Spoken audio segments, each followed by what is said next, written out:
Hello and welcome to the Fully Charged Show podcast. Catch us on the socials, Instagram, Twitters, Facebookses, etc. Thank you again to all our supporters on Patreon. And if you want to have a look at supporting us too, it is very much appreciated.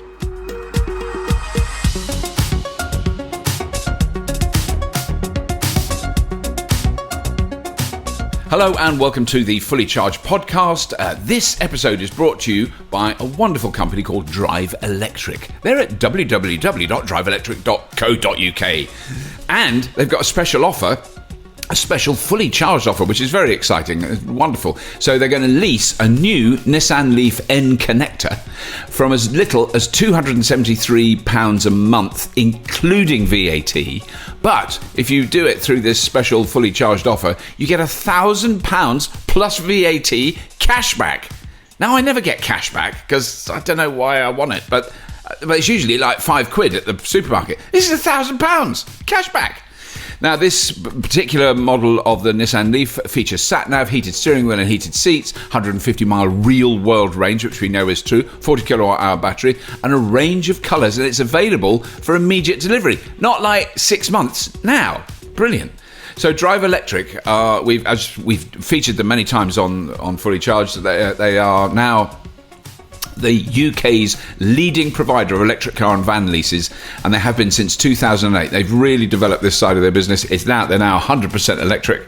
Their team live and breathe electric cars, being one of the first companies to receive the Go Ultra Low status. So they are brilliant. They all drive electric cars. So when you release an electric car from Drive Electric, they don't just like go, there's your car, here's the keys. They show you how to charge it, where to charge it, how to use chargers, how to use rapid chargers, all those things that often people who've never driven an electric car before don't know. They're really good.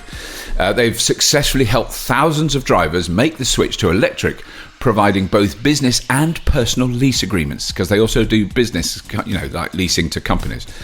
So, and the exciting news they just announced for business users, this is specifically for big companies that lease a lot of cars, from April 2020, for the first year, drivers will pay no company car tax for a pure battery car. Not plug-in hybrids or hybrids, just pure electric, no company car tax. So it's well worth checking out what they're doing. And then if you go to Drive, I'm going to do the web address properly. Drive /electric.co.uk/fully charged offer. If you go there, you will then see a where did you hear about us tab, and you select Fully Charged Show, and then they'll tell us if our podcast reached any listeners. We really hope it did. Say it again, Robert, for increased awareness, and also people that have just gone off to get a pen. Okay, well, we'll put the link in the show notes, but it is www.drive/electric.co.uk/fully charged offer, and fully charged offer is all in one word. There we go. So, Jonny, there you are. Sorry, welcome, Jonny. No, he's been sitting there quietly while I drivel on about Drive Electric, but they are very cool. Yeah, it was great listening to you just reel that off, really pro. Meanwhile, I was sitting here marinating in a T-shirt with a right old beady lip on. I'm very, very, very sweaty because it's been quite a warm week, hasn't it? Yeah. Oh, hasn't it just? I'm afraid I love it. I do love it, but yeah, it is a bit embarrassing. I can cope. Yeah. I've been walking around looking like a kind of part-time leisure centre attendant for most of this week, with just rubbish shorts on. Really, maybe a little bit too short for sort of public. So I've just kept it on the down low in the garden. And have you got? Was that 1970s style shorts? Because I remember that they had to be so unbelievably short in the 70s. High cut on the sides for things like hurdles. In fact, it's so hot that you might just about hear in the background my laptop, the fan is on full chat. God. Yes, just trying to keep itself from actually melting. Yeah, and I've just had a slight spillage during that, which explain my slight distraction of some lovely organic apple juice. I went, I'll have a glass of apple juice. What do I do before I even start? I knock it over, but I didn't spill all of it. I've got a bit left. Well, gorgeous. It's been a while, hasn't it? It's been a while since we've done a cast together. Well, we've been busy. We've been doing all sorts of daft things. It's just crazy. It's supposed to be a quiet time of year. Everyone else is on holiday, John. It's just you and me. Oh. Well, that's just unfair, isn't it? That's just unfair. And just so the listeners know, yeah. Have I seen you since Fully Charged Live? Yeah, you must. Oh my God. Actually, maybe not. Maybe not. Yeah. I haven't seen you since Fully Charged Live. Wow. Have you been avoiding me? Yeah. Very deliberately. Where's Jonny I'm this ever so week? sorry, I'm busy again. Robert, I'm on your doorstep. Oh, yeah, it's a shame. I'm not in. I'm not here, even though all my cars are in. That fast-moving shadow jumping over the hedge, that's not me, it's a rabbit. No, it's not. I haven't been. But I want to get into this story, because I'm sure you got this sent to you many times, is the all-electric Ford F150 prototype, which tows £1 million, which is such That's right, or more. Yeah, or more. More than £1 million. And £1 million is...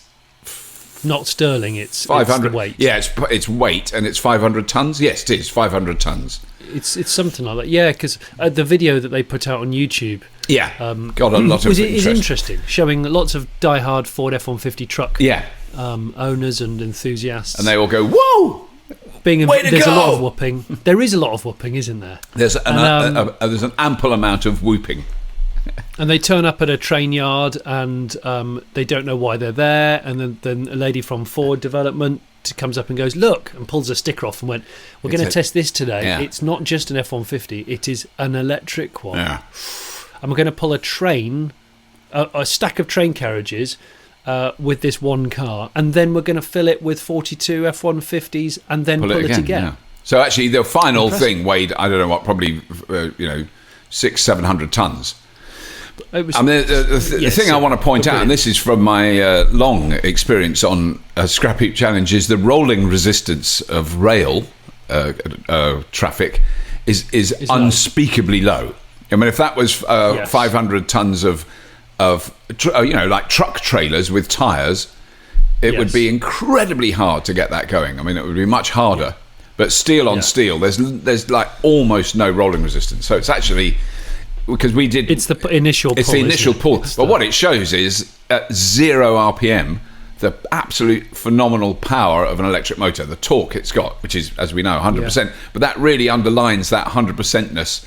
Because normally, if you're just driving along the road, so what? It's got 100% of torque. I'm not going to accelerate fast, but it'll start moving. But it starts moving, pulling out unimaginable weight, and it keeps going. It still does it. It doesn't make smoke or go vroom or do anything.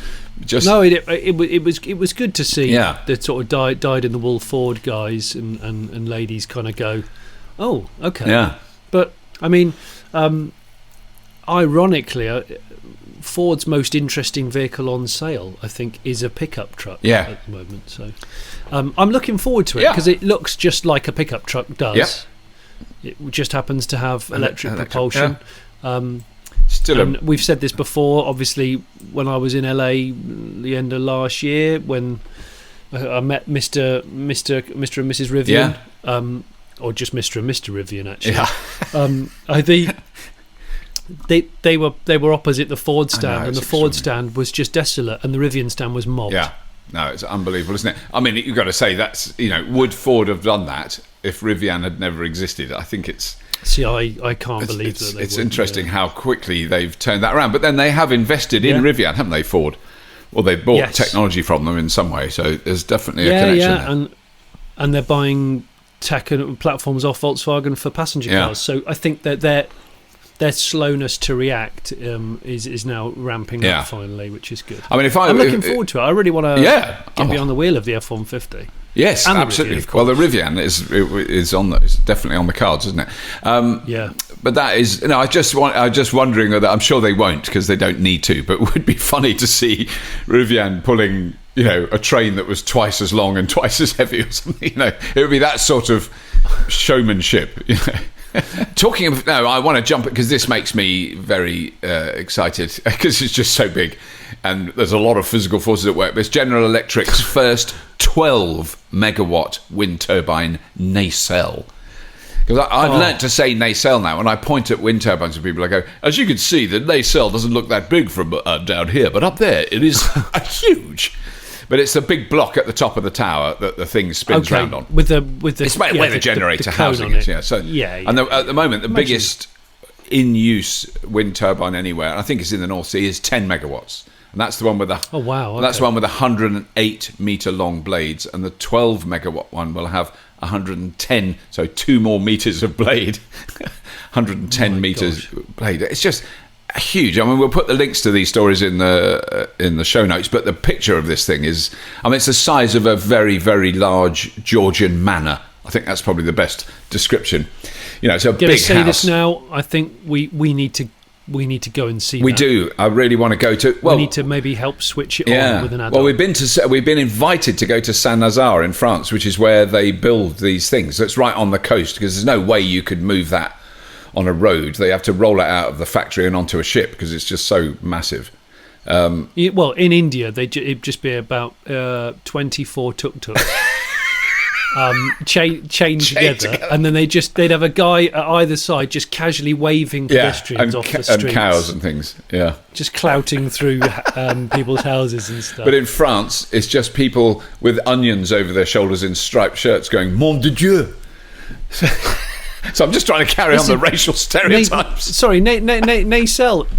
It's a really nice name. It's like a girl's name. It is. Bonjour, je m'appelle Nacelle. Yeah. Very, very efficient. I don't know what. I'd never heard the word nacelle before. Before there were wind turbines. I don't know, because it's like an engineering term, but I don't know what it's about. Yeah, I don't know. Do you want me to look up its true definition? Hang on. Have a quick look at that, because I'll explain why a 12 megawatt wind turbine is worth building. Because why they keep making them bigger and bigger and bigger, and that is all to do with its capacity factor. That was the term I was looking for. The capacity factor of a wind turbine, which is often used as an argument against them by the energy lobby that don't want wind turbines to be successful. I.e., what happens when the wind doesn't blow? Same with solar. What happens when the sun doesn't shine? Well, the capacity factor is how long in a year it is actually producing electricity, and at the moment the smaller wind turbines are around 20% of the year they're running, which you think, well, that's not very much. The bigger ones are more like 35, 40, and this one is more like 55. It's because it will operate in incredibly low wind speeds because the blades are so humongously huge and they cover such a vast area that if there's some air movement over the sea, which there is all the time, basically, then they're going to turn and they'll be generating. So they'll obviously be generating varying amounts of power. They're not always going to be doing 12 megawatts. That'll be when it's going max capacity. What's the full chat? Full chat. I love that. But balls out. Yeah. Guys, look out! There's a lot of power coming on shore. The turbines are turning at full chat. I do love the term full chat. It's full chat. In fact, that should be the name of this podcast. Oh my! We never thought of that. Why don't we just call it full chat? Welcome to full chat. Full chat. Yes.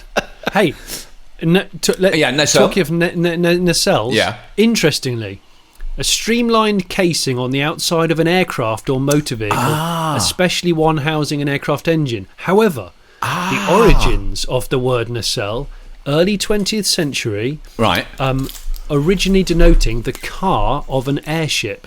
So the compartment at the bottom of an airship, the passenger compartment. Wow, that was called, and it was. It's obviously a French word, but originally derives from the Latin navicella, diminutive of the Latin navis, which means ship. Oh. So there you go. There's a bit of actual interesting historical data on full chat. Off of fully charged full chat. Chat out. Yeah. So anyway, so hopefully one day on Fully Charged we will go. The two things I want to go to is the wind blade, the turbine blade manufacturing plant on the Humber estuary, which is where they're making their first 108 metre blades, and they'll soon be making the 110 metre ones there. Incredible. I want to go there, and I'd love to go to Saint-Nazaire on the. I think it's sort of south of Normandy, isn't it? It's down there somewhere.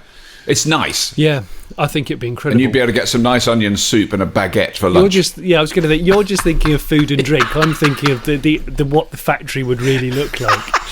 So I can see how this one's going to end up. You'll be pointing at stuff with a lovely glass of red.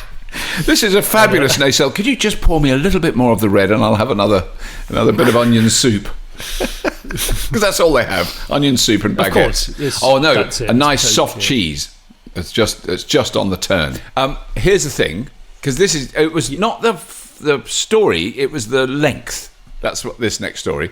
Wiring harnesses, because I do remember. I know what a wiring harness is. It's all the wires in a car.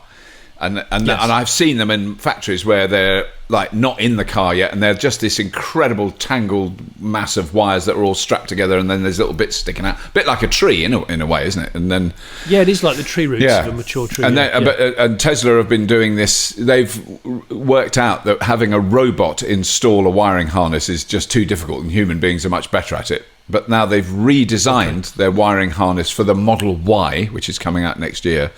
So that it's a much simpler kind of a much simpler design of wiring harness, which theoretically robots could install, which means they would save time and money and be able to produce more cars, blah blah blah. But here's the thing that really knocked me out: the Model S has 3 kilometers of wiring harness. Oh my god! I just never, because you sort of think, oh well, it's going to be like, how long is a wiring harness? I don't know, 10 meters, 50. I wouldn't even know. Yeah. Because the car's not that big. Well, I know that's why a lot of modern manufacturers are trying to go to 48 volts instead of 12. Right. To ultimately, one of the reasons is to cut down on the quantity of wires. Oh, that makes a difference? Okay. Well, and because the weight, the weight of all this wire, it's got to be. It's got to be heavy. It's copper. Yeah. You can cut out tens of kilos out of a car because of wiring. Yeah. Well, I mean, I can't believe that 3 kilometers. It says 3 kilometers of wiring harness in a Model S. They brought it down to 1.5 kilometers. This is total length. If you joined all the wires together and it was in one strip, obviously it's in lots and lots of bits. So it's 1.5 kilometers in the Model 3. But what they're looking at for the Model Y is 100 meters. So they're getting it down from 3 kilometers to 100 meters. So hugely less wire involved in that. I wonder if any other manufacturer has been actively doing this without talking about it. It's possible. I mean, because they've just... The reason the press know about it is because they released a patent. They've got a patent for this. Tesla is working on a whole new wiring architecture for future vehicle platforms and aim to bring down the length of their wiring harness to 100 meters, starting with the Model Y. So they're going from 3 kilometers in the Model S to 100 metres in the Model Y, which is going to be a big change. I think the important thing to point out, this isn't electric car specific, is it? All cars have complex wiring harnesses. Totally. And it's something which I'm sure people are addressing all the time because there's more and more complexity. Yes, inside a car, and that's why one of the gripes that I seem to have is instead of chasing the sort of latest infotainment integration into the dash, why don't we almost go the total opposite and go, we're just going to give you a screen, with a connector, with wireless connection or hardwire connection, and you connect whatever device is in your pocket. Whatever you want. Basically, the car comes with a nice dashboard and a screen. You're absolutely right. It would make such a difference. That because that's the thing. I'm just thinking, like when I had my Morris Minor van, I would think the wiring harness in that was fairly short because there wasn't a lot of electronics in it. You look at a modern, an old wiring harness I've got a late 60s car. It consists of 6 fuses in the fuse box. And the main harness that runs to the back lights and to the front lights is like 2 thin cables. That's it. No, I mean, I think this is a thing that where Jonny and I really both agree is the what we're really hoping to see, and it is starting to emerge, is the emergence of simple, small, cheaper electric vehicles, 3-wheelers. Some of the 3-wheelers, one I mentioned on the news the other day, the whatever that one was, it begins with anyway, that one. Oh, what is it called? It's the one that looks like an old Alfa Romeo. It's great. It's a great little car. Oh gosh, now I've lost all the Novo, Nudo, Nardo, Nevo. Anyway, Nudo. It's very basic. Nudo. It's got no clothes. It's called the Nudo Beach. Yeah, been to one of those before by accident. Obviously. I can't. We mustn't go off on tangents, but yes, you're right. The one time I went to a nudist beach in the south of France, it was hugely disappointing. I basically I had an anatomy class on slightly overweight German middle-aged men, which I didn't need. I did not need that. Talking of small vehicles, now all new car sales in the UK are down. Right. You look at any statistics; they're down on the previous years, and it is pretty bad news for a lot of people. The UK car industry is on red alert apparently after the stats were released at the beginning of July. However, BEVs, fully electric cars, are the only one that seems to be on the up. Sure. And when I say on the up, not on the massive up, but definitely on the up compared to others. Yeah. So that's kind of good, really. Interest in pure electric cars actually jumped up by more than 60% last month, as that was May this year, compared to the year before. And the sales of hybrids without a plug rose by 17% year on year.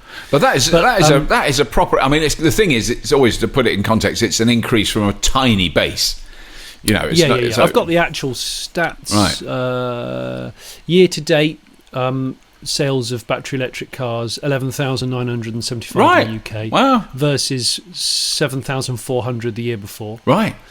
And then in June alone 2,461 in 2019. In June 2018 1,520. Right. So there is definitely more.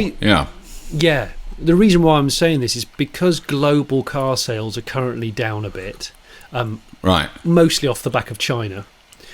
The Chinese have gone, well, hang on a minute, I think we should be selling more small things that are kind of like cars, like quadricycles and lower speed kind of urban vehicles. I guess like a Twizy or a commercial version of a car like that, derivative.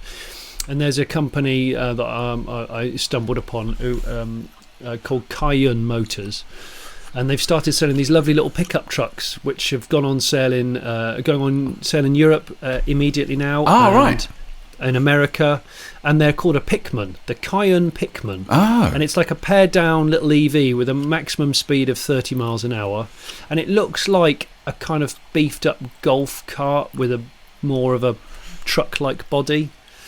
Right. But the reason why I'm saying this is because these sorts of cars, if you can call them cars, and I think are where the sales are starting to boom compared to the traditional passenger car and bigger stuff. So I'm actually I'm very interested in this sort of stuff. They're cheaper as well, of course. Yeah, well, that is the obvious one, isn't it? Yeah.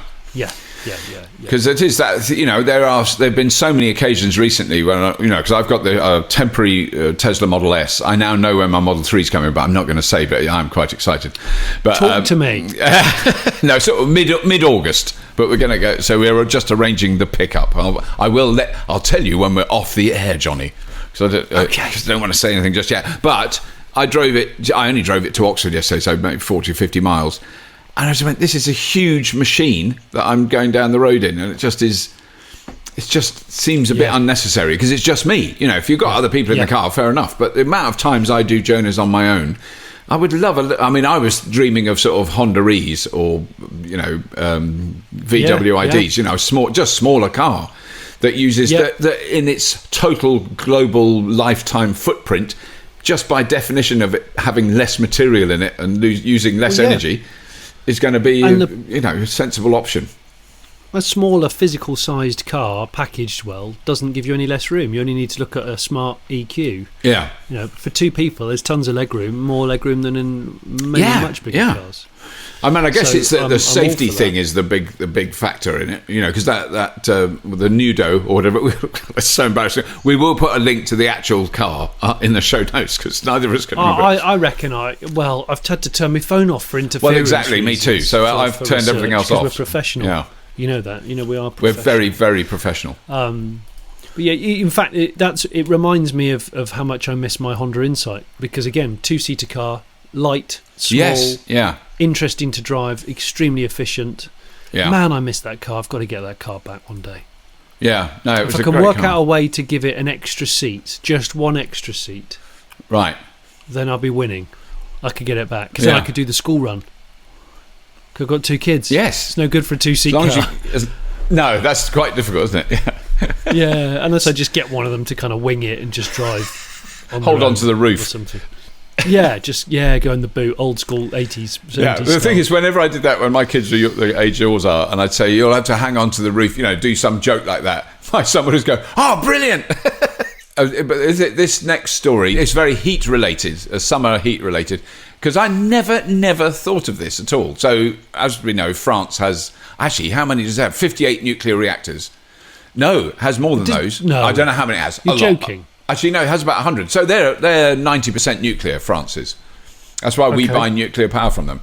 But they have had to shut nearly 3 gigawatts of nuclear capacity because it's too warm. And of course, their energy demand is high because everyone's running air conditioning. Because, I mean, even though it was warm in the UK yesterday, it was over 42, 43 degrees in centigrade. Yeah.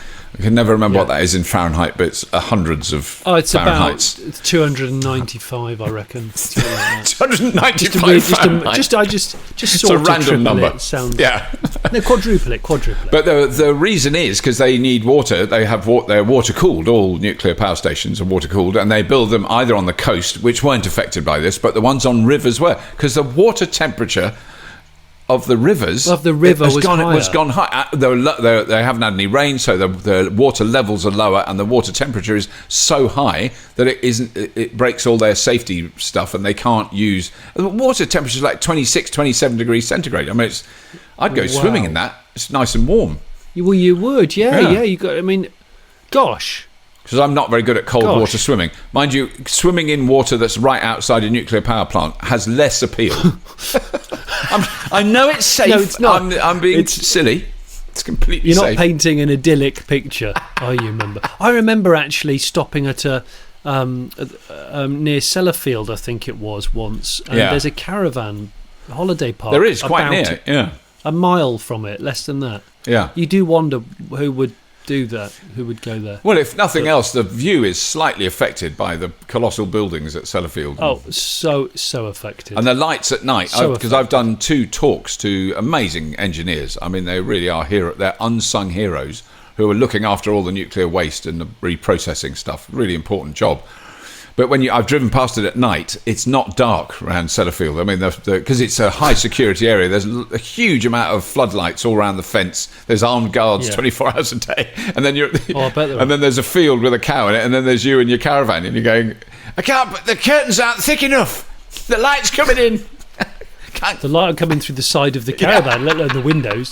So the solution is solar there. Well, I mean, they have got solar. I mean, what is who knows what the solution is? It's not really a solution story, but it was just a factor of nuclear power that I'd never heard about. All the there's plenty of factors, but the fact that you can have problems with it because you can't cool the reactors enough. So they've got 40. This is EDF, so there are other companies with nuclear reactors. EDF have 58 nuclear reactors located near watercourses, which are rivers, and the rest are on the coast, so they're not affected. But it is a weird one, the weird little story that popped up. But anyway, Jonny, I wish you'd had a go in it. Last week, my electric digger, I mean, it was a joy.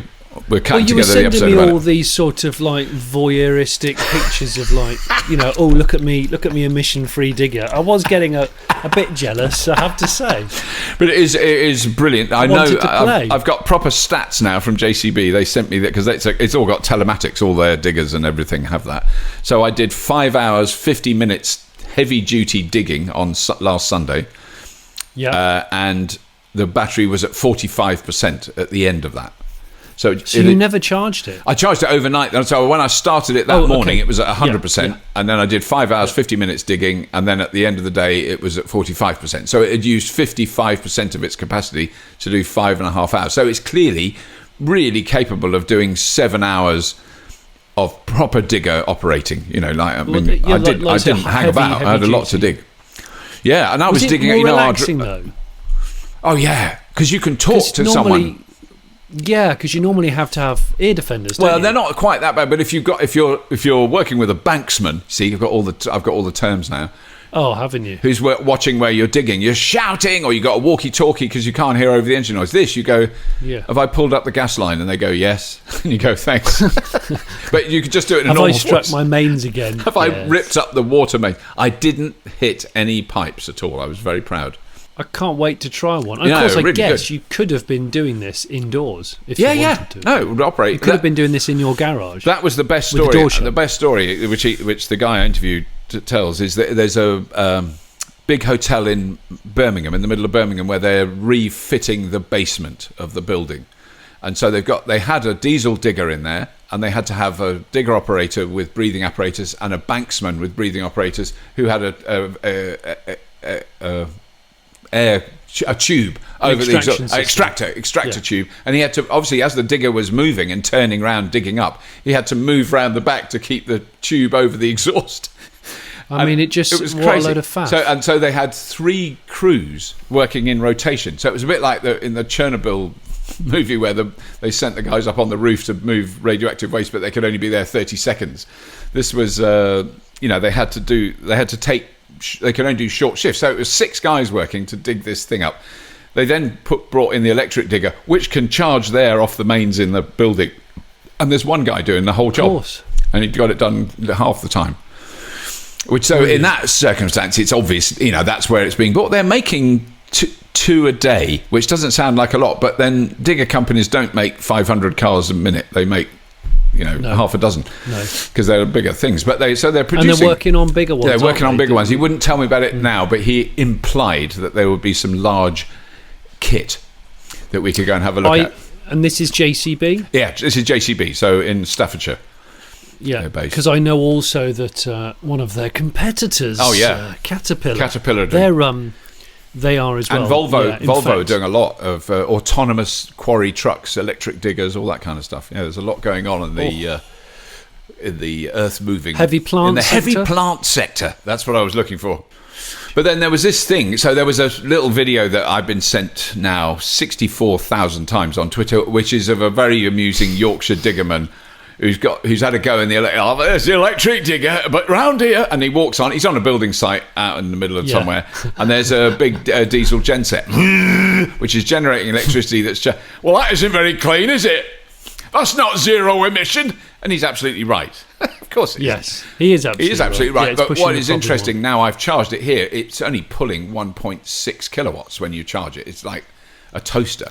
So unless you can get a fast charging option, the digger I had didn't have that, so it can charge in 2 hours. But this was specifically to charge overnight. Well, you don't. I mean, a genset is producing 2, 5, 10 kilowatts, and this thing's only pulling a tiny bit because it's for running all the lights and everything on a building site. So it is that would be the most stupid way of charging a digger overnight, is to have a bloody generator running. So, but there are, as JCB were very determined to point out, most building sites have a mains connection somewhere on the site. So they have to for charging cordless drills, all that stuff. The lights, all kinds of stuff. There are exceptions where there are, but this little thing. This is Nixon Hire, a plant hire company. They hire plants, and they've got the Solar Pod, which is basically it's like a container. It would come back on the back of a container truck. It's a water tank. It's a solar array that flips out the side, and it's batteries. So the whole idea is you've got a complete support system for a remote building site that is solar powered. So you can run 4 cabins. It can put out 10 kilowatts. It can store it in batteries when you're not using it. It has a water tank for your flushable WCs, for your on-site latrines. Love a WC. I do love a Portaloo plastic cabin. I don't know what. There's something about them. We used them for years on Scrap Heap, and there was something about them I found very reassuring. What? As long as the pan was clean. Well, the man used to come every day. He was a lovely fella, and he'd come and give it a bit of a sluice out and take. He'd pressure wash it with blue lotion, and it would all be blue. And I'd always try and save up until he'd been. I'd hear him in there with his pressure washer. I know what you're going to say now. You're going to say now that you used to try and time it so that when you needed to go, he just had a big old just after. Just after he'd been I refer to that as I do that as well. You basically follow the cleaner and you look for the virgin pan. That's always been my tactic. Nothing better than you see the sign across the door. Cleaner in operation. Please wait. And you go, awesome. Yeah. At the front of the queue. Yeah. Oh man, it's like that's even more fun than waiting outside an Apple shop for a new phone. Oh, I know what I've got to do. Yeah. Last time I did a podcast with you, we ran a competition. Oh.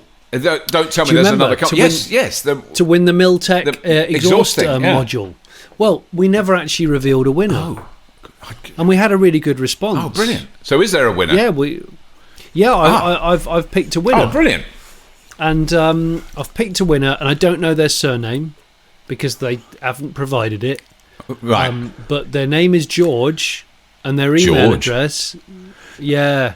Their name is George, and I don't know how to do this whilst maintaining their... you shouldn't read out their... I think there's probably... I can't read out your email address, but you are converting... Your name's George, I presume, and you're converting a 1971 Morris Minor into an EV. Oh! And you are our winner of the Miltech exhaust sound module. Oh, my God. When you've done that, George, you have to let us know so we can come and make a programme, because I just love Morris Minors. And if it's an electric Morris Minor with a Miltech exhaust, so it could sound like V10 sound. A V10 sound would be just... We've got to do it.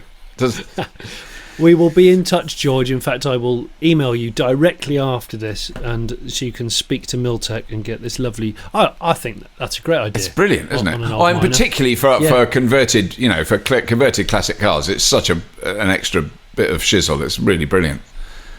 Yeah. So, but thanks to everybody who entered the competition. We will do another competition soon. Yeah, they seem to be quite popular. And in the next one, I will know about the competition before Jonny announces it, because I'd forgotten to read the email about them. Don't you? Look, we live in busy times. We do. We live in very busy times. In fact, next week I'm going to drive. An exclusively first drive, probably the most important electric car of the next year. Yeah, I'm going to say. Wow. Which I'm looking forward to. And this is a finished car we're talking about. This is totally finished, and eagerly awaited. Yeah. And I'll be going there to make a vid for FC next week. Excellent. That is I'm very excited about that one. Yeah, this is really good. Because I can't remember what I'm doing next. I think. Well, I've just seen. I've got quite excited about pop-up chargers, street chargers. That episode's coming very soon. That is where you walk down a pavement in a suburb and there's nothing sticking out the road or anywhere. You could just walk along. And then when you get there in the evening in your car, your electric car, you press your app button and this thing comes out of the ground and you plug into it. Oh, it's brilliant. So good. It's a brilliant solution to street furniture clutter, which we really don't want more of. Because the people who made it said pavements are for pedestrians, not electric cars. And it's such a good solution to that. You don't want to clutter the. Well, one of the people who live on the street who apparently said we'll never get an electric car and we're NIMBYs. They call themselves that. What does a NIMBY mean? And not in my backyard. Oh, really? So people who don't want don't want anything changed. They want it to be the same as it always was in 1930. But they were quite an old couple. They didn't want an electric car. They said they called themselves NIMBYs and they liked them. They said this is a really clever solution, so that was quite interesting. So people who would normally be very negative to that sort of thing were saying, no, this is fine. Because you don't see it. Unless someone's using it, there's nothing there. No. So it was a clever solution. So that's coming soon. There's some other brilliant episodes we've already done, but we haven't put out. There's we've got the walk around the electric Corsa. Yes, Vauxhall Corsa, nice. And the walk around the... oh my gosh, the new Zoe, which we'll be bringing out very soon. The revised Zoe, which is great, amongst other things. Yeah, no, I'm test driving the Zoe. That's not till September. The new Zoe. I'm going to go and test drive that on a long journey, which is exciting because that's going to be great. I was really taken by it. I've always liked the Zoe. So have you? Me too. Yeah, I've always loved it. And now we're looking at sort of 200 plus miles on a charge, which is very good. Same, and it's with a very cool dash. But it's all that stuff I think is interesting, is because I sort of was told the theory of that 8 years ago, and it's so come to fruition, is that batteries will get more energy dense and smaller and lighter. The battery in the Zoe, I can't remember any of the numbers now. I'll report it when we do the thing. But it is like 8 kilograms heavier than the original battery, and it's more than twice the amount of power. So it is heavier, but fits in the same lump. It doesn't take up any more room. Same box, yeah. But it's got like 100% more, over 100% more energy storage, which is has actually, it's when you hear those theories from engineers and you go, yeah, whatever.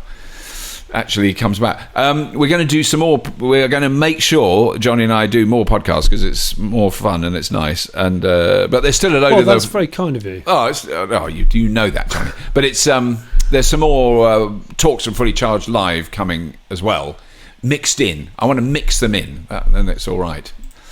You're like a DJ of podcasts. I don't know if that's a thing. It's a pod J. You're a pod jockey, which just sounds like an insult, so I'm not going to do it. It sounds awful. That sounds like that would be a description of a particular type of a bad driver that a truck driver would say. Oh, look at him he's all over the place like a pod jockey.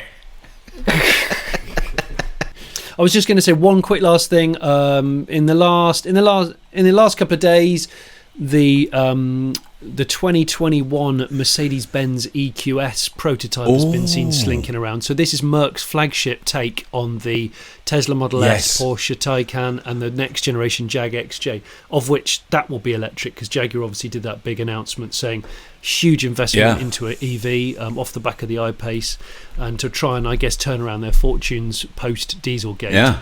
But this Merck EQS is S-Class sized. Right. So the big traditional saloon, which is a beautiful thing. It's always been a decent car. It's been seen testing around, and it also backs up what the engineering boss of the EQ sub-brand, Michael Keltz, has said. There'll be a 10-strong electric model range. Right. Wow. So Lecky Merckx by the middle of the 2020s. Yeah. And also, just before we go, because I've got to go now, I'm supposed to be doing an interview with a podcast in New York. Have you now? You're such a podcast I'm just a pod jockey. But no, the other one, I just saw a tweet this morning from Midge Ewer. So viewers who remember the fabulous 80s band Ultravox, Midge Ewer has just got an I-Pace. You're joking? Yeah, You're going to speak to Midge Ewer about an I-Pace? The what, sorry? You're going to speak to Midge Ewer? Oh, no, I don't think so. No, it was just someone retweeted it and said something or other. Okay. Well, hang on a minute. We should get Midge Ewer on, and I'm desperate. I'm going to say it now. I'm absolutely desperate to interview Gary Newman. Gary, and he's definitely. just bought a Fisker or a Karma. Oh, has he? Oh, a Karma might be a Karma, not a Fisker. We need to we need to cover the whole gamut of 80s mega stars. Well, you take I'll take Newman. Yeah. We'll do a road trip of synth. Yes. Inspired EV driving. And I think we should. I want to drive to Vienna with Midge in an I-Pace. That would be the thing. Oh, you will piss him off by the end of it by just saying, "Oh, Vienna," countless times. Look, it's just down the road. Vienna. And then Vienna. Cut to Midge punching me in the face. I've got to go, Jonny. It's been really good talking to you. Thank you, everyone, for listening. Please do subscribe to the Fully Charged podcast. We'll be back very, very soon. And we will. We should also thank our lovely Patreon supporters. Thank you, Patreons, one and all of you. We say it every time, but we do want to say it every time, because without you, none of this would be possible. It is absolument true. Anyway, that's all. If you have been, thank you for listening.